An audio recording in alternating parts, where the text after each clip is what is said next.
வணக்கம். செய்திகளை விரிவாக பார்ப்பதற்கு முன்பாக முதலில் தலைப்புச் செய்திகள்.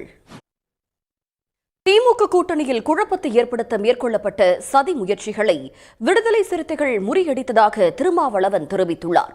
சென்னை விமான நிலையத்தில் செய்தியாளர்களை சந்தித்தவர் சமூக வலைதளத்தில் வீடியோ வெளியிட்டது குறித்து விளக்கம் அளித்தார். கேரள மாநிலத்தில் 43 இடங்களில் உள்ள 140 மையங்களில் வாக்கு எண்ணிக்கை நடைபெறும் நிலையில் 15,000க்கும் அதிகமான ஊழியர்கள் வாக்கு எண்ணும் பணியில் ஈடுபடுத்தப்படுகின்றனர். MBBS, BDS இளநிலை மருத்துவ படிப்புகளில் சேர்வதற்காக நாடு முழுவதுமாக நடத்தப்பட்ட நீட் தேர்வில் கடும் கெடுபிடிகளுக்கு மத்தியில் தமிழ்நாட்டு மாணவ மாணவிகள் உற்சாகத்துடன் பங்கேற்றனர். செய்திகளில் தொடர்வது சிறிய இடைவேளை. அண்மை செய்திகளுக்கு தொடர்ந்து இணைந்திருங்கள். இந்த நேரத்திற்கான தலைப்புச் செய்திகள். தமிழ்நாட்டில் வாக்கெண்ணும் மையங்களில் இடையூறு ஏற்படுத்த பாஜகவினர் திட்டமிட்டுள்ளதாக தேர்தல் ஆணையத்திடம் திமுக புகார் தெரிவித்துள்ளது.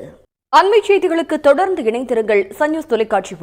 அண்மை செய்திகளுக்கு தொடர்ந்து இணைந்திருங்கள். இடையூறு ஏற்படுத்த பாஜகவினர் திட்டமிட்டுள்ளதாக தேர்தல் ஆணையத்திடம் திமுக புகார் தெரிவித்துள்ளது. 5 மாநில தேர்தல் முடிவுகள் நாளை அறிவிக்கப்பட இருக்கும் நிலையில் பதிவான வாக்குகளை எண்ணும் முறையை விவரிக்கிறது.